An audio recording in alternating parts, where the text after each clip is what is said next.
السلام علیکم ورحمۃ اللہ وبرکاتہ۔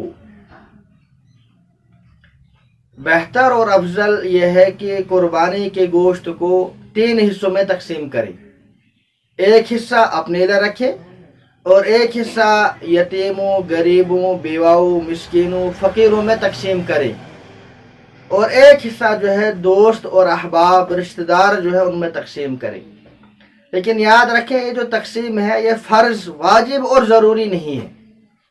اگر انسان سارا گوشت خود سے کھا لے تب بھی قربانی ہو جائے گی، سارا ہی یتیموں، غریبوں، بیواؤں، مسکینوں میں تقسیم کر دے تو بھی قربانی ہو جائے گی۔ لیکن بہتر اور افضل یہ ہے کہ قربانی کا جو گوشت ہے اس کو 3 حصوں میں تقسیم کرے۔ ایک اپنے لیے رکھے، ایک غریبوں، فقیروں، بیواؤں، مسکینوں میں تقسیم کرے، اور ایک رشتہ داروں میں تقسیم کرے۔ والسلام علیکم ورحمۃ اللہ وبرکاتہ۔